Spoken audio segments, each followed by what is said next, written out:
오늘부터 3일 동안 우리는 요한복음을 함께 읽게 될 것입니다. 제가 지난번에 말씀드렸듯이 복음서 4가지 중에서 가장 먼저 읽을 복음서가 무엇입니까? 라고 질문하면 저는 요한복음이다 라고 이야기를 할 것이라고 말씀드렸잖아요. 이 요한복음에는 그렇게 이야기할 만큼 예수님이 어떤 분이시고 예수님이 지금 우리에게 어떤 의미를 가지고 계시는가라는 것을 굉장히 잘 설명해 주고 있는 책입니다. 먼저 요한복음은 앞에서 나온 3가지의 복음서인 공관복음과는 조금 다릅니다.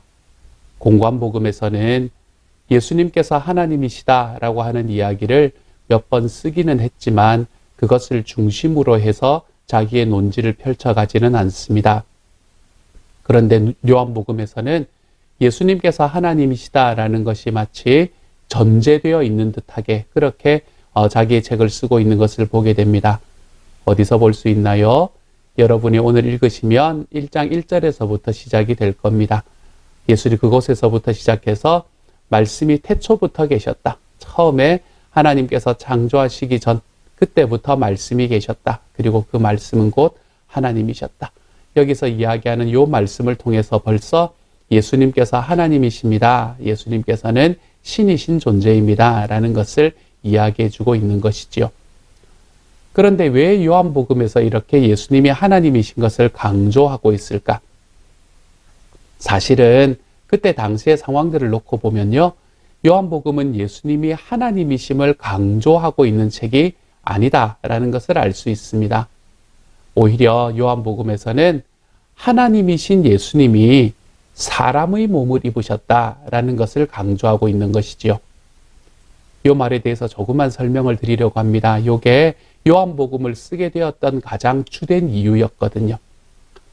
교회가 세워지고 난 다음에 이 세상에 이제 초대교회가 세워지고 난 다음에 이 세상에 첫 번째 나왔던 이단이 있습니다. 물론 그전에도 자그만한 이단들은 있었지만 이 전체적으로 큰 영향을 미쳤던 첫 번째 이단, 그 이단이 바로 영지주의라는 이단이었습니다. 제가 예전에 설교에서도 몇 번 말씀을 드리기는 했었지만 영지주의는 영지버섯하고는 다릅니다. 여러분, 영지주의라는 것은 예수님을 믿고 하나님을 안다는 것이 이 영적인 지혜를 가지고 있어야 된다. 뭔가 특별한 영적인 지혜를 가져야만이 내가 그것을 깨달을 수 있는 것이다 라고 이야기하는 사람들이 바로 이 영지주의였습니다. 그래서 그냥 교회를 다니는 것으로는 부족하고 그냥 예수를 믿는다고 이야기하면서 교회 생활하는 것으로는 부족하고 뭔가 특별한 영적인 지혜를 가져야 된다는 거예요. 그 영적인 지혜, 그래서 우리가 이것을 영지주의라고 이야기를 합니다. 그리고 그 영적인 지혜라는 것은 어떤 한 특정한 사람에게서부터 펼쳐져 나오는 것이기 때문에 그 사람의 가르침과 그 사람의 교훈에만 눈을 두어야 한다라고 이야기하는 것이 바로 이 영지주의의 핵심이었죠. 그러면서 이 영지주의가 그때 당시에 교회를 굉장히 크게 괴롭히고 있는 중이었는데, 그런데 이런 영지주의의 가장 핵심적인 내용이 뭔가 하면, 오늘 말이 좀 어려운 말을 쓰네요.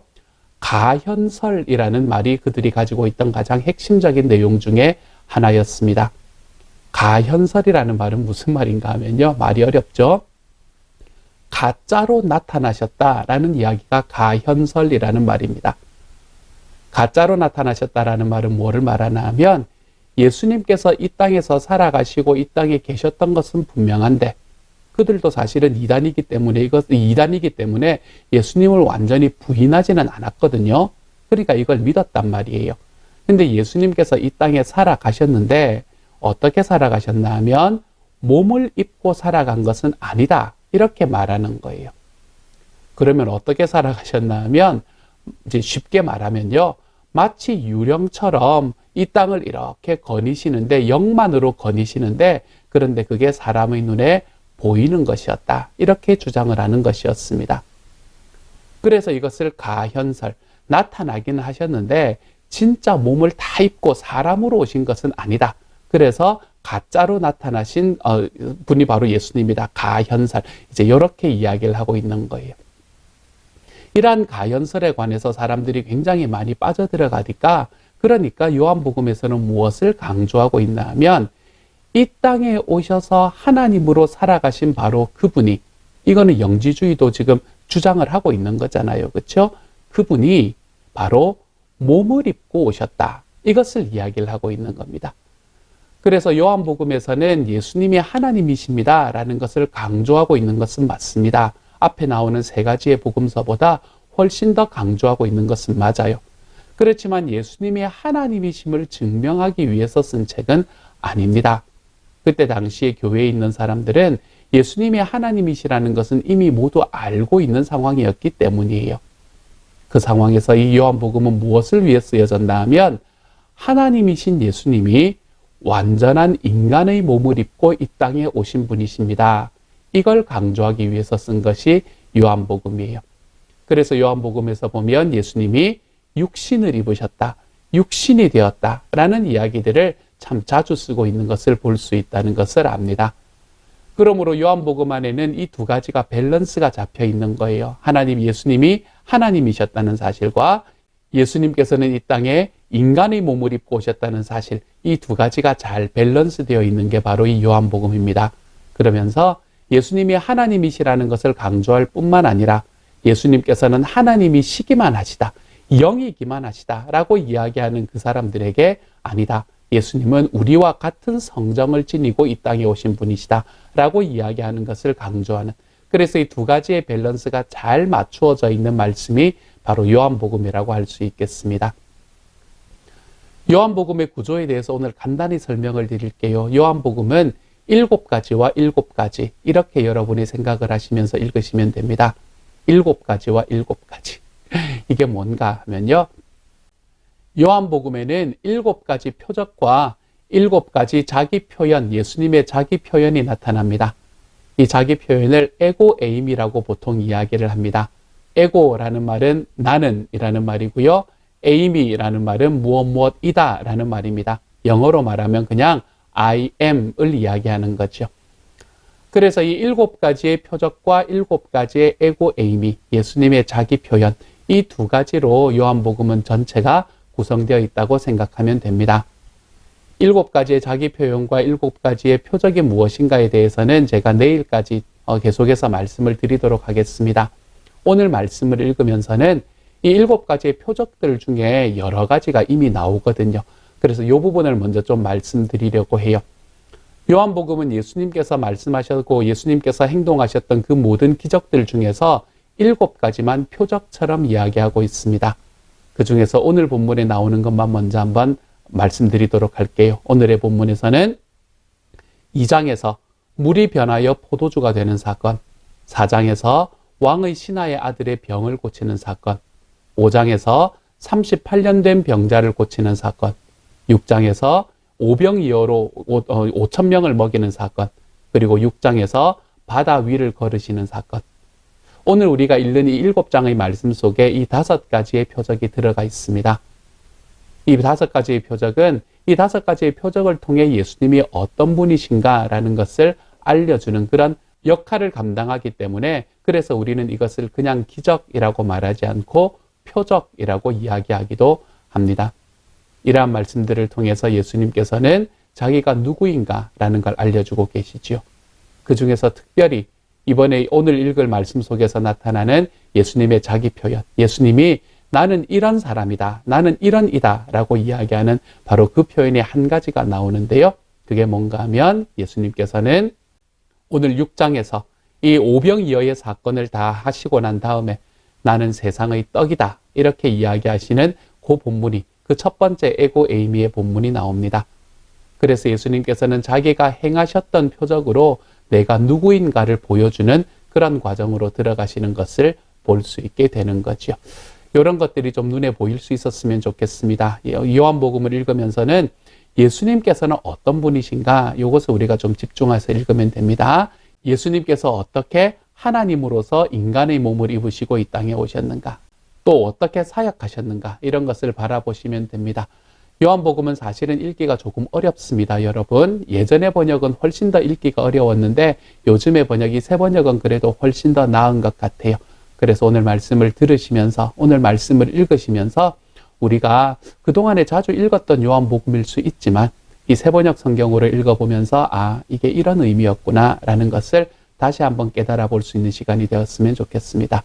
5가지의 표적, 한 가지의 에고 에이미. 오늘의 말씀에서는 이게 무엇인가, 어디에 나오는가, 이런 것들에 좀 귀 기울여서 오늘 말씀을 듣고 또 읽어볼 수 있는 시간이 되면 좋겠네요.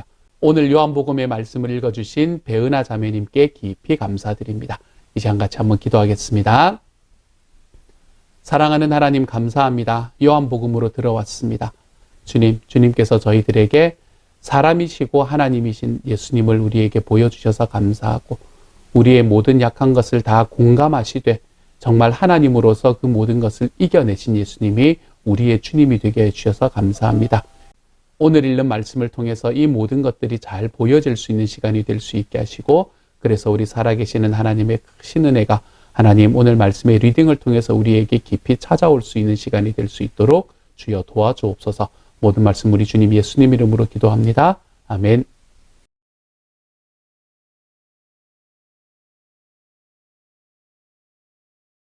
요한복음서 1장. 태초에 말씀이 계셨다. 그 말씀은 하나님과 함께 계셨다. 그 말씀은 하나님이셨다. 그는 태초에 하나님과 함께 계셨다. 모든 것이 그로 말미암아 창조되었으니 그가 없이 창조된 것은 하나도 없다. 창조된 것은 그에게서 생명을 얻었으니 그 생명은 사람의 빛이었다. 그 빛이 어둠 속에서 비치니 어둠이 그 빛을 이기지 못하였다. 하나님께서 보내신 사람이 있었다. 그 이름은 요한이었다. 그 사람은 그 빛을 증언하러 왔으니 자기를 통하여 모든 사람을 믿게 하려는 것이었다. 그 사람은 빛이 아니었다. 그는 그 빛을 증언하러 왔을 따름이다. 참 빛이 있었다. 그 빛이 세상에 와서 모든 사람을 비추고 있다. 그는 세상에 계셨다. 세상이 그로 말미암아 생겨났는데도 세상은 그를 알아보지 못하였다. 그가 자기 땅에 오셨으나 그의 백성은 그를 맞아들이지 않았다. 그러나 그를 맞아들인 사람들, 곧 그 이름을 믿는 사람들에게는 하나님의 자녀가 되는 특권을 주셨다. 이들은 혈통에서나 육정에서나 사람의 뜻에서 나지 아니하고 하나님에게서 났다. 그 말씀은 육신이 되어 우리 가운데 사셨다. 우리는 그의 영광을 보았다. 그것은 아버지께서 주신 외아들의 영광이었다. 그는 은혜와 진리가 충만하였다. 요한은 그에 대하여 증언하여 외쳤다. 이분이 내가 말씀드린 바로 그분입니다. 내 뒤에 오시는 분이 나보다 앞서신 분이라고 말씀드린 것은 이분을 두고 말한 것입니다. 그분은 사실 나보다 먼저 계신 분이기 때문입니다. 우리는 모두 그의 충만함에서 선물을 받되 은혜에 은혜를 더하여 받았다. 율법은 모세를 통하여 받았고 은혜와 진리는 예수 그리스도로 말미암아 생겨났다. 일찍이 하나님을 본 사람은 아무도 없다. 아버지의 품속에 계신 외아들이신 하나님께서 하나님을 알려주셨다. 유대 사람들이 예루살렘에서 제사장들과 레위 지파 사람들을 요한에게 보내어서 당신은 누구요? 하고 물어보게 하였다. 그때의 요한의 증언은 이러하였다. 그는 거절하지 않고 고백하였다. 나는 그리스도가 아니오 하고 그는 고백하였다. 그들이 다시 요한에게 물었다. 그러면 당신은 누구란 말이오? 엘리야요? 요한은 아니오 하고 대답하였다. 당신은 그 예언자요? 하고 그들이 물으니 요한은 아니오 하고 대답하였다. 그래서 그들이 말하였다. 그러면 당신은 누구란 말이오? 우리를 보낸 사람들에게 대답할 말을 좀 해주시오. 당신은 자신은 무엇이라고 말하시오? 요한이 대답하였다. 예언자 이사야가 말한 대로 나는 광야에서 외치는 이의 소리요. 너희는 주님의 길을 곱게 하여라 하고 말이오. 그들은 바리새파 사람들이 보낸 사람들이었다. 그들이 또 요한에게 물었다. 당신이 그리스도도 아니고 엘리야도 아니고 그 예언자도 아니면 어찌하여 세례를 주오? 그런데 여러분 가운데 여러분이 알지 못하는 이가 한 분 서 계시오. 그는 내 뒤에 오시는 분이지만 나는 그분의 신발끈을 풀 만한 자격도 없소. 이것은 요한이 세례를 주던 요단강 건너편 베다니에서 일어난 일이다. 다음날 요한은 예수께서 자기에게 오시는 것을 보고 말하였다. 보시오, 세상 죄를 지고 가는 하나님의 어린 양입니다. 내가 전에 말하기를 내 뒤에 한 분이 오실 터인데 그분은 나보다 먼저 계시기에 나보다 앞서신 분입니다 한 적이 있습니다. 그것은 이분을 두고 한 말입니다. 나도 이분을 알지 못하였습니다. 내가 와서 물로 세례를 주는 것은 이분을 이스라엘에게 알리려고 하는 것입니다. 요한이 또 증언하여 말하였다. 나는 성령의 비둘기같이 하늘에서 내려와서 이분 위에 머무는 것을 보았습니다. 나도 이분을 몰랐습니다. 그러나 나를 보내어 물로 세례를 주게 하신 분이 나에게 말씀하시기를 성령이 어떤 사람 위에 내려와서 머무는 것을 보거든 그가 바로 성령으로 세례를 주시는 분임을 알아라 하셨습니다. 그런데 나는 그것을 보았습니다. 그래서 나는 이분이 하나님의 아들이라고 증언하였습니다. 다음날 요한이 다시 자기 제자 두 사람과 같이 서 있다가 예수께서 지나가시는 것을 보고서 보아라 하나님의 어린 양이다 하고 말하였다. 그 두 제자는 요한이 하는 말을 듣고 예수를 따라갔다. 예수께서 돌아서서 그들이 따라오는 것을 보시고 물으셨다. 너희는 무엇을 찾고 있느냐? 그들은 랍비님 어디에 묵고 계십니까? 하고 말하였다. 랍비는 선생님이라는 말이다. 예수께서 그들에게 대답하셨다. 와서 보아라. 그들이 따라가서 예수께서 묵고 계시는 것을 보고 그날을 그와 함께 지냈다. 때는 오후 4시쯤이었다. 요한의 말을 듣고 예수를 따라간 두 사람 가운데 한 사람은 시몬 베드로와 형제간인 안드레였다. 이 사람은 먼저 자기 형 시몬을 만나서 말하였다. 우리가 메시아를 만났소. 메시아는 그리스도라는 말이다. 그런 다음에 시몬을 예수께로 데리고 왔다. 예수께서 그를 보시고 말씀하셨다. 너는 요한의 아들 시몬이로구나. 앞으로는 너를 게바라고 부르겠다. 게바는 베드로, 곧 바위라는 말이다. 다음날 예수께서 갈릴리로 떠나려고 하셨다. 그때 빌립을 만나서 말씀하셨다. 나를 따라오너라. 빌립은 베세다 출신으로 안드레와 베드로와 한 고향 사람이었다. 빌립이 나다나엘을 만나서 말하였다. 모세가 율법책에 기록하였고 또 예언자들이 기록한 그분을 우리가 만났습니다. 그분은 나사렛 출신으로 요셉의 아들 예수입니다. 나다나엘이 그에게 말하였다. 나사렛에서 무슨 선한 것이 나올 수 있겠소? 빌립이 그에게 말하였다. 와서 보시오. 예수께서 나다나엘이 자기에게로 오는 것을 보시고 그를 두고 말씀하셨다. 보아라, 저 사람이야말로 참으로 이스라엘 사람이다. 그에게는 거짓이 없다. 나다나엘이 예수께 물었다. 어떻게 나를 아십니까? 예수께서 대답하셨다. 빌립이 너를 부르기 전에 내가 무화과 나무 아래에 있는 것을 내가 보았다. 나다나엘이 말하였다. 선생님은 하나님의 아들이시오 이스라엘의 왕이십니다. 예수께서 그에게 말씀하셨다. 내가 무화과 나무 아래에 있을 때 내가 너를 보았다고 해서 믿느냐? 이것보다 더 큰 일을 내가 볼 것이다. 예수께서 그에게 또 말씀하셨다. 내가 진정으로 너희에게 말한다. 너희는 하늘이 열리고 하나님의 천사들이 인자 위에 오르락 내리락 하는 것을 보게 될 것이다. 2장. 사흘째 되는 날에 갈릴리 가나에 혼인잔치가 있었다. 예수의 어머니가 거기에 계셨고 예수와 그의 제자들도 그 잔치에 초대를 받았다. 그런데 포도주가 떨어지니 예수의 어머니가 예수에게 말하기를 포도주가 떨어졌다 하였다. 예수께서 어머니에게 말씀하셨다. 여자여, 그것이 나와 당신에게 무슨 상관이 있습니까? 아직도 내 때가 오지 않았습니다. 그 어머니가 일꾼들에게 이르기를 무엇이든지 그가 시키는 대로 하세요 하였다. 그런데 유대 사람의 정결 예법을 따라 거기에는 돌로 만든 물 항아리 6이 놓여 있었는데 그것은 물 2세 동이들이 항아리였다. 예수께서 일꾼들에게 말씀하셨다. 이 항아리에 물을 채워라. 그래서 그들은 항아리마다 물을 가득 채웠다. 예수께서 그들에게 말씀하시기를 이제는 떠서 잔치를 맡은 이에게 가져다 주어라 하시니 그들이 그대로 하였다. 잔치를 맡은 이는 포도주로 변한 물을 맛보고 그것이 어디에서 났는지 알지 못하였으나 물을 도운 일꾼들은 알았다. 그래서 잔치를 맡은 이는 신랑을 불러서 그에게 말하기를 누구든지 먼저 좋은 포도주를 내놓고 손님들이 취한 뒤에 덜 좋은 것을 내놓는데 그대는 이렇게 좋은 포도주를 지금까지 남겨두었구려 하였다.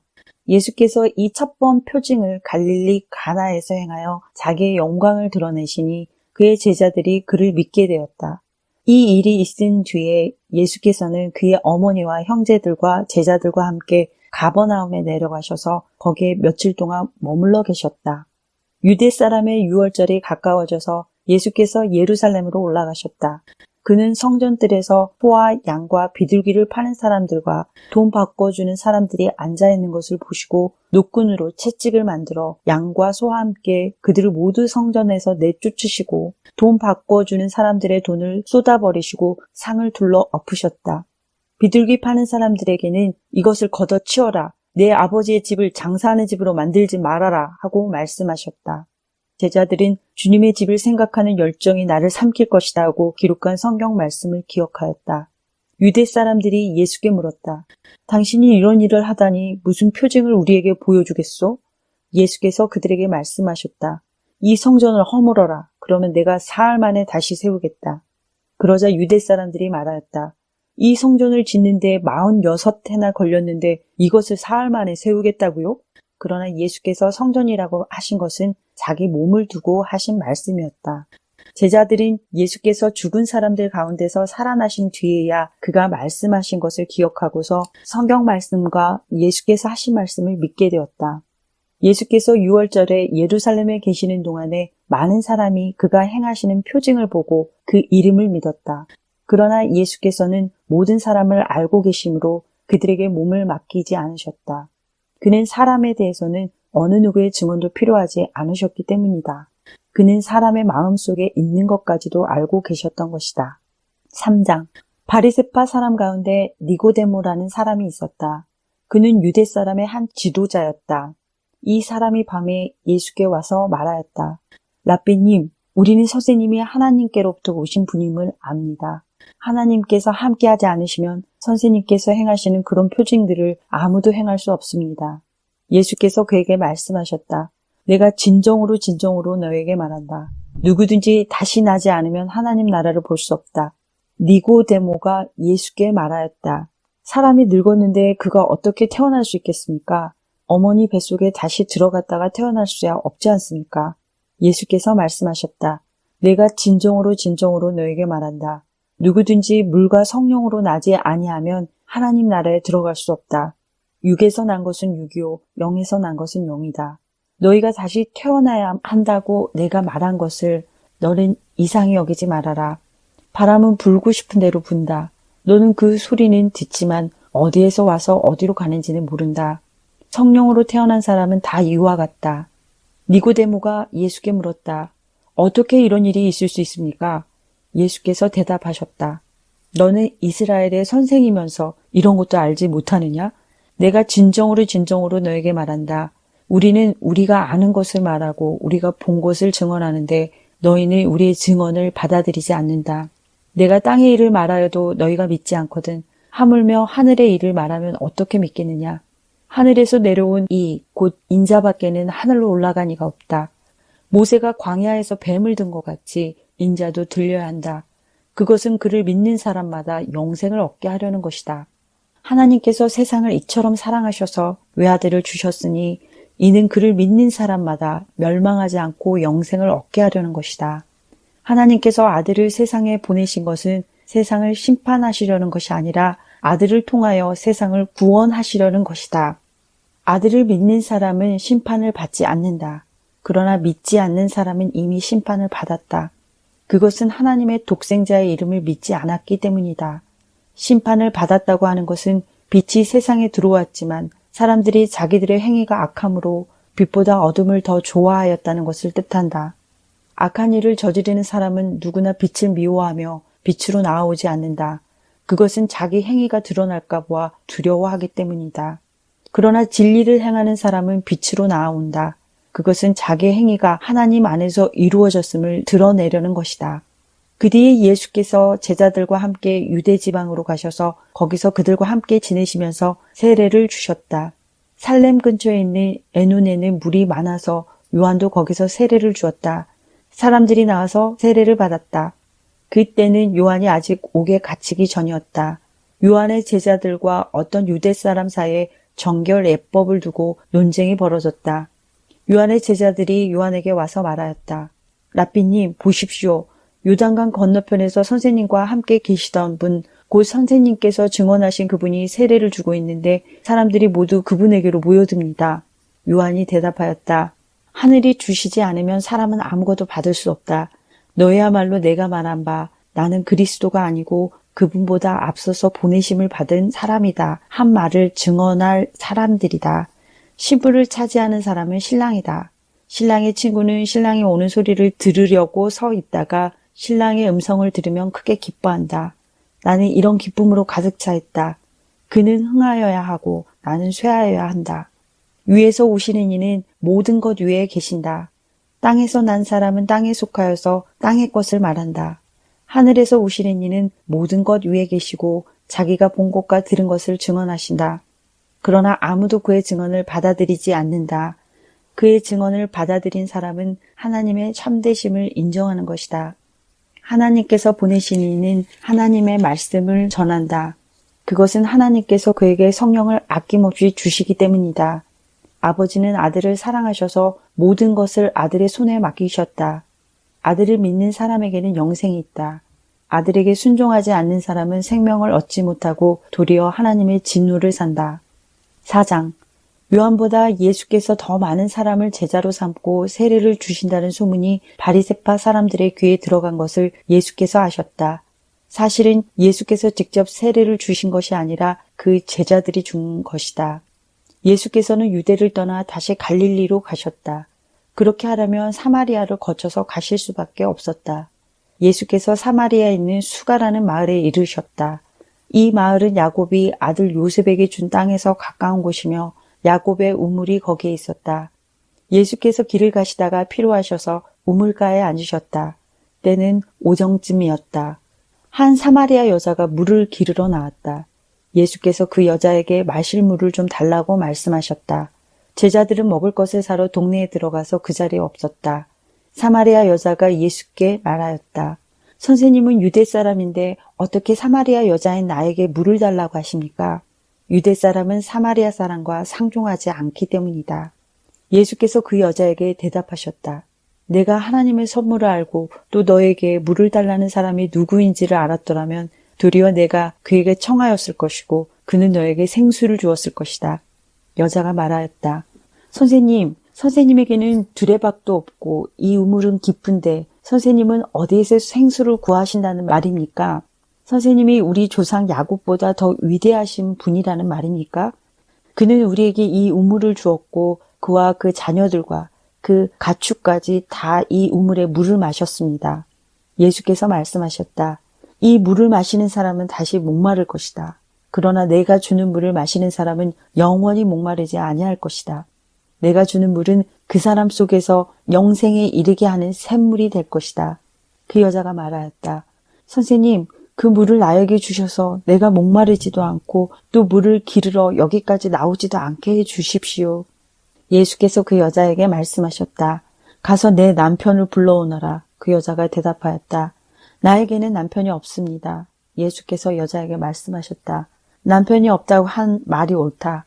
너에게는 남편이 5이나 있었고 지금 같이 살고 있는 남자도 내 남편이 아니니 바로 말하였다. 여자가 말하였다. 선생님, 내가 보니 선생님은 예언자이십니다.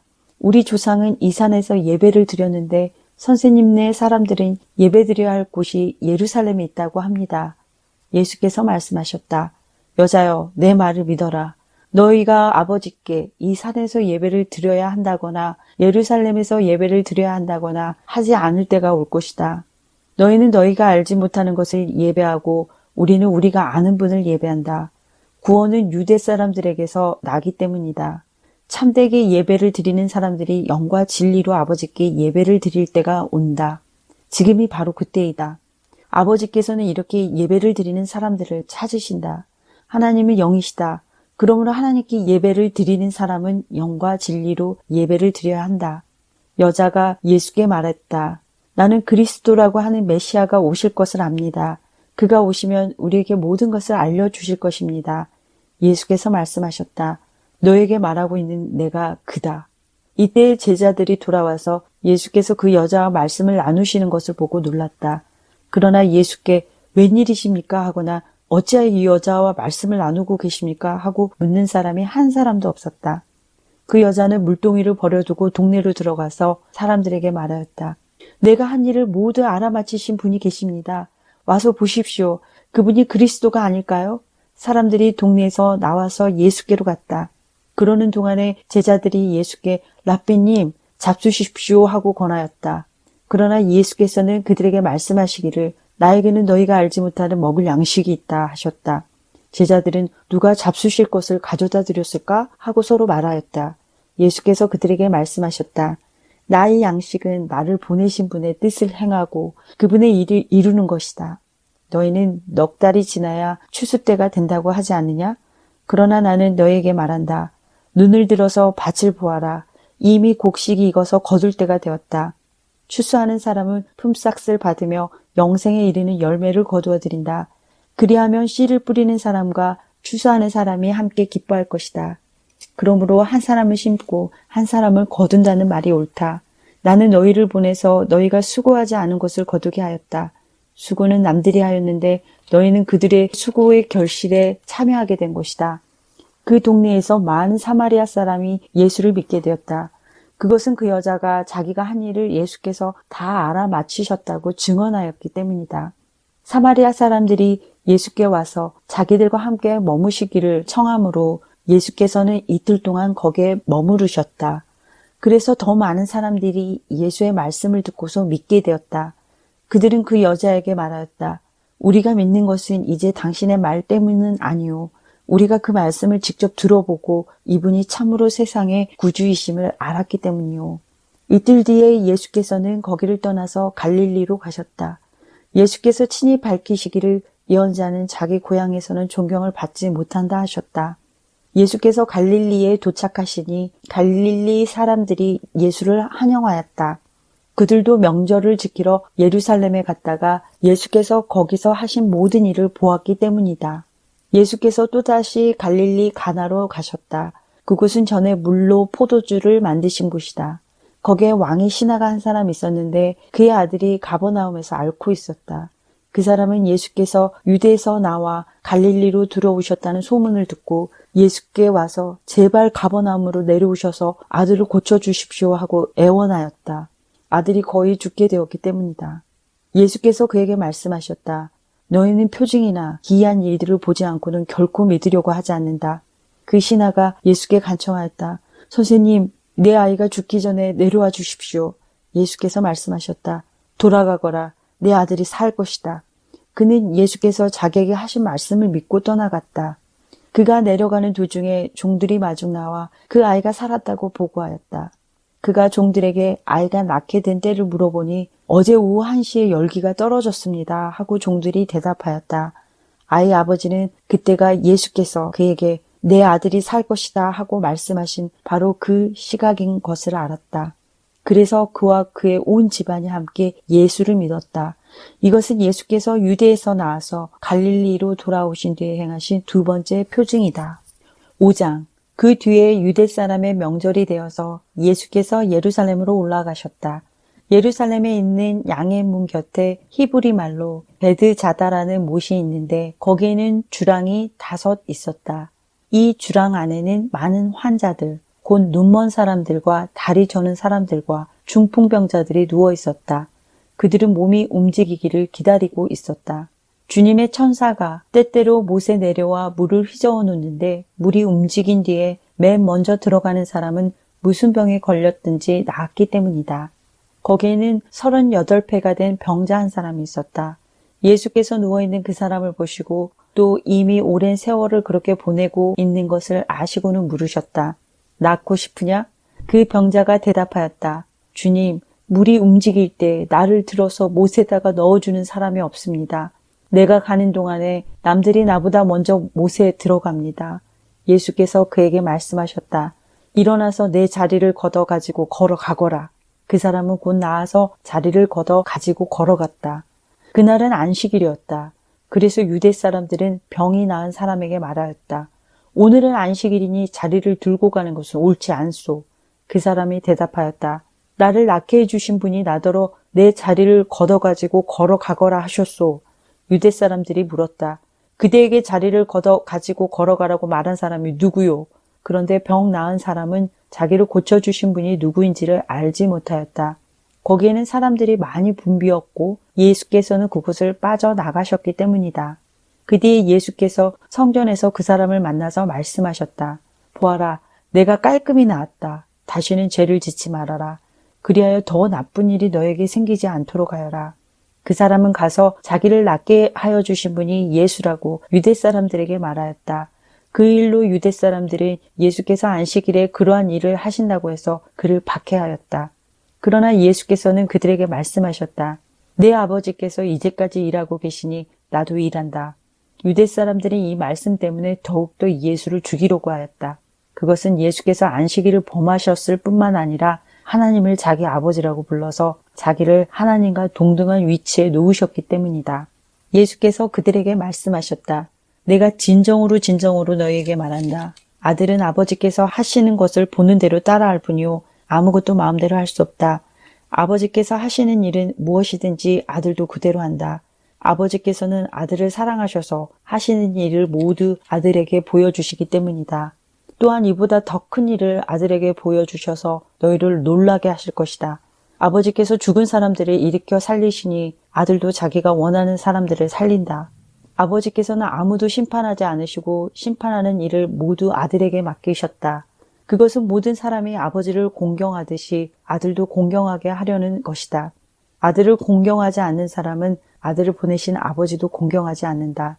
내가 진정으로 너희에게 말한다.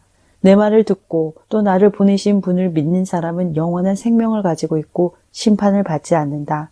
그는 죽음에서 생명으로 옮겨갔다. 내가 진정으로 너희에게 말한다. 죽은 사람들이 하나님의 아들의 음성을 들을 때가 오는데 지금이 바로 그때이다. 그리고 그 음성을 듣는 사람들은 살 것이다. 그것은 아버지께서 자기 속에 생명을 가지고 계신 것 같이 아들에게도 생명을 주셔서 그 속에 생명을 가지게 하여 주셨기 때문이다. 또 아버지께서는 아들에게 심판하는 권한을 주셨다. 그것은 아들이 인자이기 때문이다.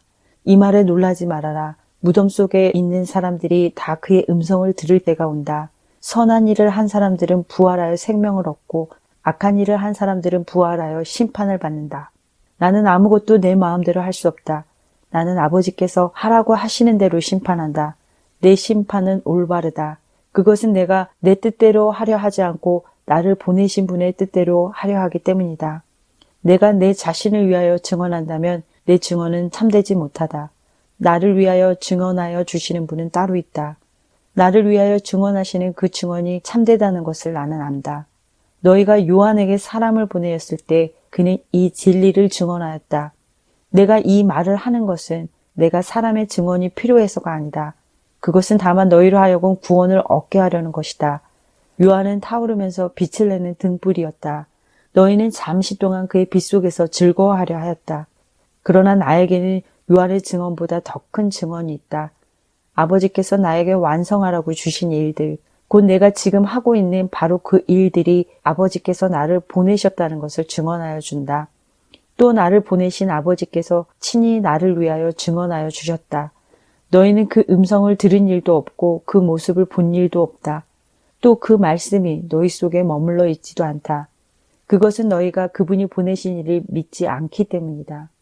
너희가 성경을 연구하는 것은 영원한 생명이 그 안에 있다고 생각하기 때문이다. 성경은 나에 대하여 증언하고 있다. 그런데 너희는 생명을 얻으러 나에게 오려고 하지 않는다. 나는 사람에게서 영광을 받지 않는다. 너희에게 하나님을 사랑하는 마음이 없는 것도 나는 알고 있다. 내가 내 아버지의 이름으로 왔는데 너희는 나를 영접하지 않는다. 그러나 다른 이가 자기 이름으로 오면 너희는 그를 영접할 것이다. 너희는 서로 영광을 주고받으면서 오직 한 분이신 하나님께서 주시는 영광을 구하지 않으니 어떻게 믿을 수 있겠느냐. 내가 너희를 아버지께 고발하리라고는 생각하지 말아라. 너희를 고발하는 이는 너희가 희망을 걸어온 모세이다. 너희가 모세를 믿었더라면 나를 믿었을 것이다. 모세가 나를 두고 썼기 때문이다. 그러나 너희가 모세의 글을 믿지 않으니 어떻게 내 말을 믿겠느냐. 6장. 그 뒤에 예수께서 갈릴리 바다 곧 디베랴 바다 건너편으로 가시니 큰 무리가 예수를 따라갔다. 그것은 그들이 예수가 병자들을 고치신 표징들을 보았기 때문이다. 예수께서 산에 올라가서 제자들과 함께 앉으셨다. 마침 유대 사람의 명절인 6월절이 가까운 때였다. 예수께서 눈을 들어서 큰 무리가 자기에게로 모여드는 것을 보시고 빌립에게 말씀하셨다. 우리가 어디에서 빵을 사다가 이 사람들을 먹이겠느냐? 예수께서는 빌립을 시험해 보시고자 이렇게 말씀하신 것이었다. 예수께서는 자기가 하실 일을 잘 알고 계셨던 것이다. 빌립이 예수께 이렇게 대답하였다. 이 사람들에게 모두 조금씩이라도 먹게 하려면 빵 200데나리오너치를 가지고서도 충분하지 못합니다. 제자 가운데 하나이며 시몬 베드로와 형제가 아닌 안드레가 예수께 말하였다. 여기에 보리빵 5개와 물고기 2마리를 가지고 있는 한 아이가 있습니다. 그러나 이렇게 많은 사람에게 그것이 무슨 소용이 있겠습니까? 예수께서는 사람들을 앉게 하여라 하고 말씀하셨다. 그 곳에는 풀이 많았다. 그래서 그들이 앉았는데 남자의 수가 5,000명쯤 되었다. 예수께서 빵을 들어서 감사를 드리신 다음에 앉은 사람들에게 나누어 주시고 물고기도 그와 같이 해서 그들이 원하는 대로 주셨다. 그들이 배불리 먹은 뒤에 예수께서 제자들에게 이렇게 말씀하셨다. 남은 부스러기들을 다 모으고 조금도 버리지 말아라. 그래서 보리빵 5덩이에서 먹고 남은 부스러기를 모으니 12강주리에 가득 찼다.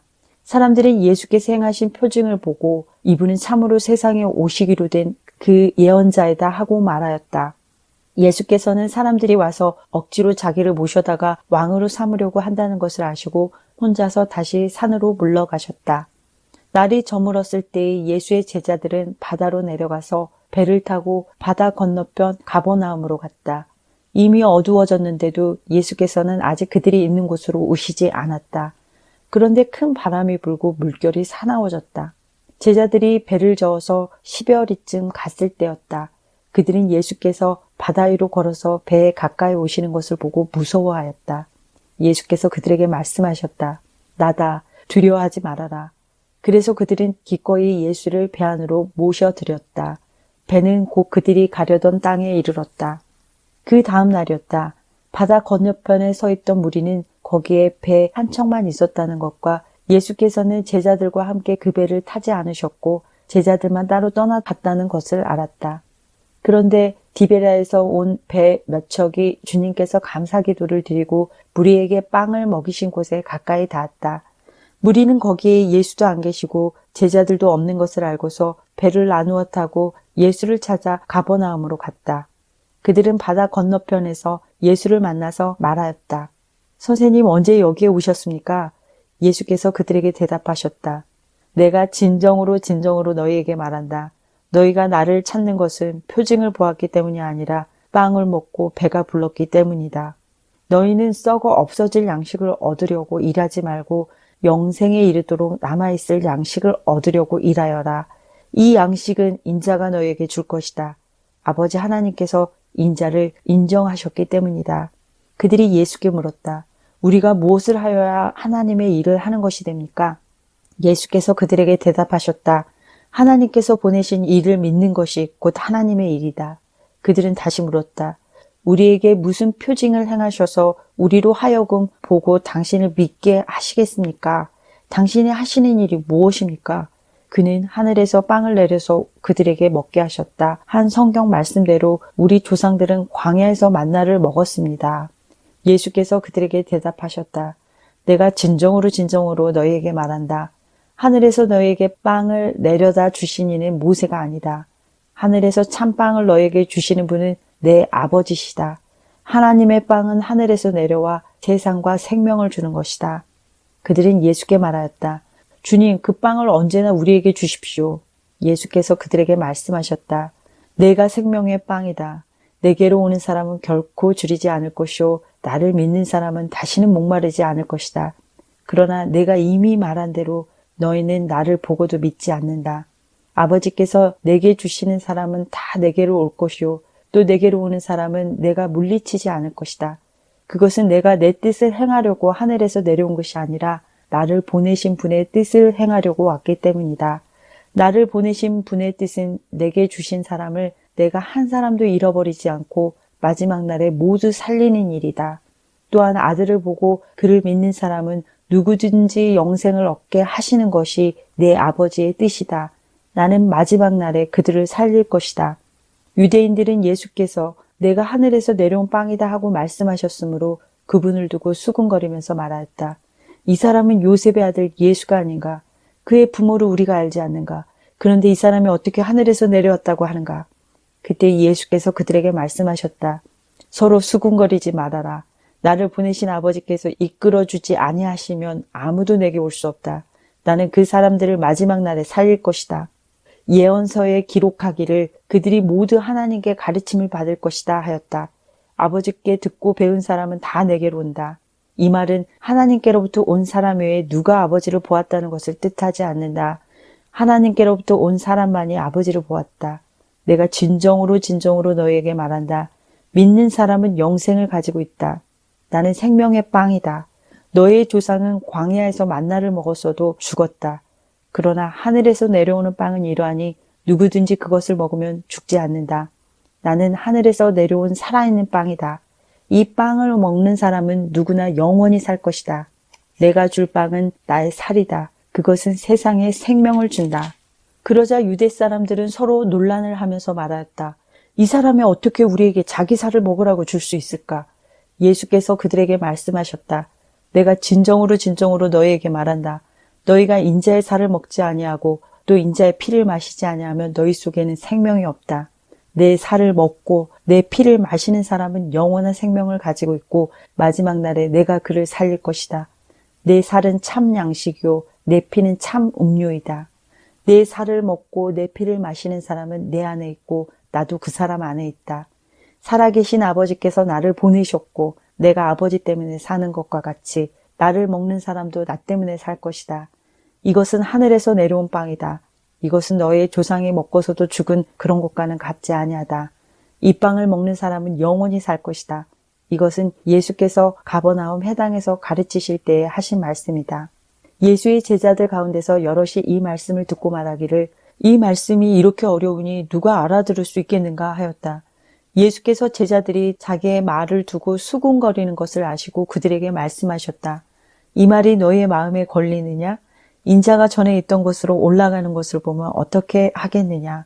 생명을 주는 것은 영이다. 육은 아무데도 소용이 없다. 내가 너희에게 한 이 말은 영이요 생명이다. 그러나 너희 가운데는 믿지 않는 사람들이 있다. 처음부터 예수께서는 믿지 않는 사람이 누구이며 자기를 넘겨줄 사람이 누구인지를 알고 계셨던 것이다. 예수께서 또 말씀하셨다. 그러므로 내가 너희에게 이르기를 아버지께서 허락하여 주신 사람이 아니고는 아무도 나에게로 올 수 없다고 말한 것이다. 이 때문에 제자 가운데서 많은 사람이 떠나갔고 더 이상 그와 함께 다니지 않았다. 예수께서 12 제자에게 물으셨다. 너희까지도 떠나가려 하느냐? 시몬 베드로가 대답하였다. 주님, 우리가 누구에게로 가겠습니까?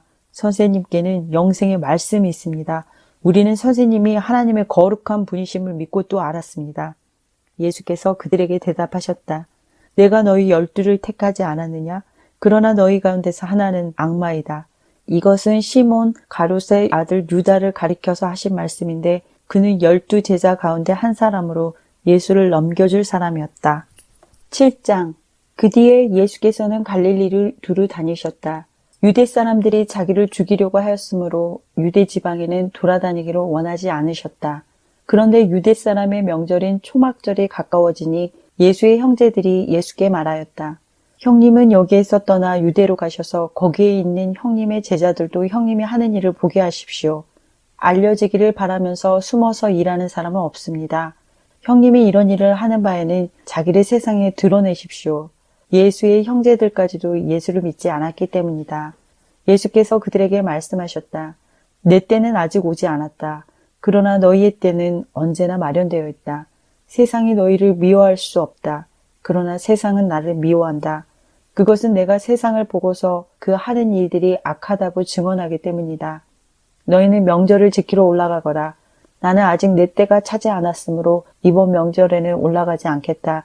이렇게 그들에게 말씀하시고 예수께서는 갈릴리에 그냥 머물러 계셨다. 그러나 예수의 형제들이 명절을 지키러 올라간 뒤에 예수께서는 아무도 모르게 올라가셨다. 명절에 유대 사람들이 예수를 찾으면서 물었다. 그 사람이 어디에 있소? 무리 가운데서는 예수를 두고 말들이 많았다. 더러는 그를 좋은 사람이라고 말하고 더러는 무리를 미혹하는 사람이라고 말하였다. 그러나 유대 사람들이 무서워서 예수에 대하여 드러내놓고 말하는 사람은 아무도 없었다. 명절이 중간에 접어들었을 쯤에 예수께서 성전에 올라가서 가르치셨다. 유대 사람들이 놀라서 말하였다. 이 사람은 배우지도 않았는데 어떻게 저런 학식을 갖추었을까? 예수께서 그들에게 대답하셨다. 나의 가르침은 내 것이 아니라 나를 보내신 분의 것이다. 하나님의 뜻을 따르려는 사람은 누구든지 이 가르침이 하나님에게서 난 것인지 내가 내 마음대로 말하는 것인지를 알 것이다. 자기 마음대로 말하는 사람은 자기의 영광을 구하지만 자기를 보내신 분의 영광을 구하는 사람은 진실하며 그 사람 속에는 불의가 없다. 모세가 너에게 율법을 주지 않았느냐? 그런데 너희 가운데 그 율법을 지키는 사람은 한 사람도 없다. 어찌하여 너희가 나를 죽이려고 하느냐? 무리가 대답하였다. 당신은 귀신이 들렸소. 누가 당신을 죽이려고 한다는 말이오? 예수께서 그들에게 말씀하셨다. 내가 한 가지 일을 하였는데 너희는 모두 놀라고 있다. 모세가 너희에게 할례법을 주었다. 사실 할례는 모세에게서 비롯한 것이 아니라 조상들에게서 비롯한 것이다. 이 때문에 너희는 안식일에도 사람에게 할례를 준다. 모세의 율법을 어기지 않으려고 사람이 안식일에도 할례를 받는데 내가 안식일에 한 사람의 몸 전체를 성하게 해주었다고 해서 너희가 어찌하여 나에게 분개하느냐. 겉모양으로는 심판하지 말고 공정한 심판을 내려라.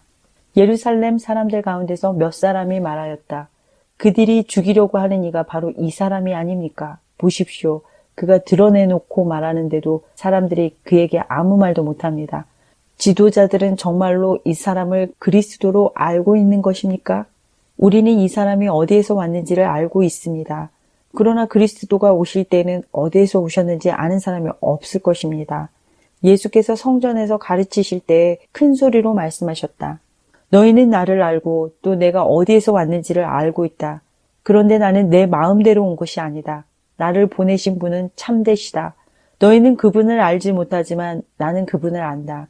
나는 그분에게서 왔고 그분은 나를 보내셨기 때문이다. 사람들이 예수를 잡으려고 하였으나 아무도 그에게 손을 대는 사람이 없었다. 그것은 그의 때가 아직 이르지 않았기 때문이다. 무리 가운데서 많은 사람이 예수를 믿었다. 그들이 말하였다. 그리스도가 오신다고 해도 이분이 하신 것보다 더 많은 표징을 행하시겠는가? 무리가 예수를 두고 이런 말로 수군거리는 것을 바리새파 사람들이 들었다. 그래서 대제사장들과 바리새파 사람들이 예수를 잡으려고 성전 경비병들을 보냈다. 예수께서 그들에게 말씀하셨다. 나는 잠시 동안 너희와 함께 있다가 나를 보내신 분께로 간다. 그러면 너희가 나를 찾아도 만나지 못할 것이요. 내가 있는 곳에 너희가 올 수도 없을 것이다. 유대 사람들이 서로 말하였다. 이 사람이 어디로 가려고 하기에 자기를 만나지 못할 것이라고 하는가? 그리스 사람들 가운데 흩어져 사는 유대 사람들에게로 가서 그리스 사람들을 가르칠 셈인가? 또 너희가 나를 찾아도 만나지 못할 것이요. 내가 있는 곳에 너희가 올 수도 없을 것이다. 한 말은 무슨 뜻인가? 명절의 가장 중요한 날인 마지막 날에 예수께서 일어서서 큰 소리로 말씀하셨다. 목마른 사람은 다 나에게로 와서 마셔라. 나를 믿는 사람은 성경이 말한 바와 같이 그의 배에서 생수가 강물처럼 흘러나올 것이다. 이것은 예수를 믿은 사람이 받게 될 성령을 가리켜서 하신 말씀이다. 예수께서 아직 영광을 받지 않으셨으므로 성령이 아직 사람들에게 오시지 않았다. 이 말씀을 들은 무리 가운데는 이 사람은 정말로 그 예언자이다 하고 말하는 사람들도 있고 이 사람은 그리스도이다 하고 말하는 사람들도 있었다. 그러나 더러는 이렇게 말하였다. 갈릴리에서 그리스도가 날 수 있을까? 성경은 그리스도가 다윗의 후손 가운데서 날 것이요 또 다윗이 살던 마을 베들레헴에서 날 것이라고 말하지 않았는가? 무리 가운데 예수 때문에 분열이 일어났다. 그들 가운데서 예수를 잡고자 하는 사람도 몇 있었으나 아무도 그에게 손을 대지는 못하였다. 성전 경비병들이 대제사장들과 바리새파 사람들에게 돌아오니 그들이 경비병들에게 물었다. 어찌하여 그를 끌고 오지 않았느냐? 경비병들이 대답하였다. 그 사람이 말하는 것처럼 말한 사람은 지금까지 아무도 없었습니다. 바리새파 사람들이 그들에게 말하였다. 너희도 미혹된 것이 아니냐? 지도자들이나 바리새파 사람들 가운데서 그를 믿은 사람이 어디 있다는 말이냐? 율법을 알지 못하는 이 무지렁이들은 저주받은 자들이다. 그들 가운데 한 사람으로 전에 예수를 찾아간 니고데모가 그들에게 말하였다. 우리의 율법으로는 먼저 그 사람의 말을 들어보거나 또 그가 하는 일을 알아보거나 하지 않고서는 그를 심판하지 않는 것이 아니오. 그들이 니고데모에게 말하였다. 당신도 갈릴리 사람이요? 성경을 살펴보시오. 그러면 갈릴리에서는 예언자가 나오지 않는다는 것을 알게 될 것이오. 그리고 그들은 제각기 집으로 돌아갔다. 아멘.